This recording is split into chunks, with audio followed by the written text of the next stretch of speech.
చెప్పండి madam. So అంటే రీసెంట్గా వచ్చిన ఒక మూవీ గోదావరి యాసలోనే వచ్చింది, ఆ బ్యాక్డ్రాప్లో వచ్చినట్లే వెళ్ళిపోయింది. So gangs of Godavari. So అంటే నేను అడిగే క్వశ్చన్ రిలేటెడ్, సేమ్ బ్యాక్డ్రాప్ లో ఈ సినిమా కూడా వస్తుంది. ఒకసారి క్వశ్చన్ వినండి. సో అంటే ఆ మూవీలో కూడా అక్కడ యాసన్ తీసుకోవడంలో తప్పలేదు, బట్ అక్కడ ఉన్న రియాలిటీకి భిన్నంగా కొన్ని క్యారెక్టర్స్ని చూపించడం, హీరో క్యారెక్టర్ని కావచ్చు, ఇలా కొంత కాంట్రవర్సీ క్రియేట్ అయింది. అంత దారుణంగా అక్కడ మనుషులు ఉండరు కదా అని. సో మీ మూవీలో సేమ్ బ్యాక్డ్రాప్లో వస్తున్నారు కాబట్టి ఉన్న రియాలిటీ చూపిస్తారే, ఏమన్నా కొంచెం తేడాగా ఎక్కడ ఉంటుందా? జస్ట్ ఇది ఒక చిన్న ముగ్గురు కుర్రోళ్ళు. ఇప్పుడు మన లైఫ్లో మనకు చాలామంది ఫ్రెండ్స్ ఉంటారు. బట్ ఒక ఫ్రెండ్స్ ఎట్లా ఉంటారంటే వాళ్ళతో మనకు చాలా ఇబ్బంది ఉంటుంది, మనల్ని ఏడిపిస్తూ ఉంటారు, మనల్నే కామెంట్ చేస్తుంటారు, మనల్నే కమ్ముకొడుతూ ఉంటారు. అయినా కూడా వాళ్ళ ఫ్రెండ్స్ ఎప్పుడు ఉన్నాయి. అలా ఒక ఇద్దరు క్యారెక్టర్లు, ఒక క్యారెక్టరు.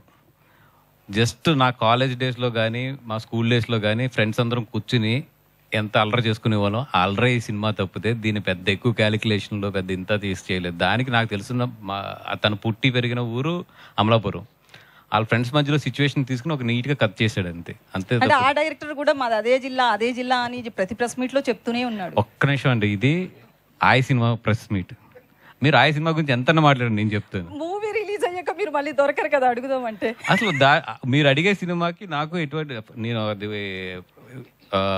దాని గురించి మా కామెంట్ చేయడానికి అసలు ఆ సినిమాకి ఈ సినిమాకి ఎట్టి పరిస్థితుల్లో కూడా లింక్ లేదు. అండ్ రెండోది, ఒక స్టేజ్ మీద ఉన్నప్పుడు ఇంకో సినిమా గురించి కామెంట్ చేయడం నేను అసలు ఇష్టపడను first. So I don't want go into those details. Okay, ఇది ఒక పర్సనల్ క్వశ్చన్ యాక్చువల్లీ.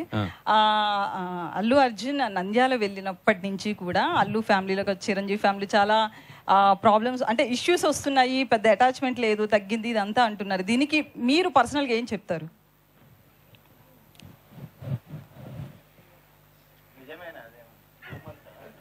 అంటే ఇందాక ఒక దానికి మీరు క్లారిటీ ఇచ్చారు కదా, అదంతా రూమర్ అని చెప్పి గడ్డం గురించి. సో ఇది కూడా అట్లేదనా, రూమరా లేకపోతే నిజంగా ఉందా? ఇప్పుడు కొన్ని సందర్భాల్లో ఒక ఫ్యామిలీలో కొన్ని సిచ్యువేషన్స్ వస్తాయి. బట్ మోర్ దాన్ ఎనీథింగ్ వాళ్ళ మధ్యలో ఉన్న రిలేషన్స్ కానీ, వాళ్ళ ఫ్యామిలీలో జరిగిన సిచ్యువేషన్స్ కానీ అన్నీ 20 years నుంచి చూస్తూనే ఉన్నాను నేను. చిరంజీవి గారు ఎప్పుడు కూడా ఒక ఫ్యామిలీ కలిసి ఉండాలి.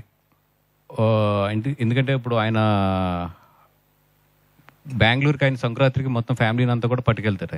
ఆయన నిజంగా పట్టుకెళ్ళినప్పుడు చాలా ఖర్చు అవుతుంది, ఎందుకంటే వీళ్ళందరూ స్టార్స్ వెళ్ళి అక్కడ ఉండటం కానీ ఇవన్నీ కూడా. బట్ అందరికీ కుదిరిన ప్రతి సంవత్సరం కూడా ఆయన తీసుకెళ్ళి దాన్ని ఒక సెలబ్రేషన్ కింద చేస్తాడు ఆయన. దానికి మెయిన్ కారణం ఏంటంటే ఫ్యామిలీ అంతా కూడా కలిసి ఉండాలి. ఓకే, పిల్లలందరూ ఎదిగారు, వాళ్ళకి ఇండివిజువల్ ట్రాక్స్ ఉన్నాయి, ఎవరు ఎలా జరుగుతున్నా కూడా ఫ్యామిలీ అంతా కూడా కలిసి ఉండి వీఆర్ వన్ అనే ఒక మెసేజ్ బయట పంపించడానికి అయినా కొన్ని సిచ్యువేషన్స్ వస్తాయి. అది వాళ్ళు ఇండివిజువల్ డెసిషన్స్ తీసుకున్నప్పుడు కొన్ని సిచ్యువేషన్స్ ఫేస్ చేయవలసి వస్తాయి ఫ్యామిలీలో.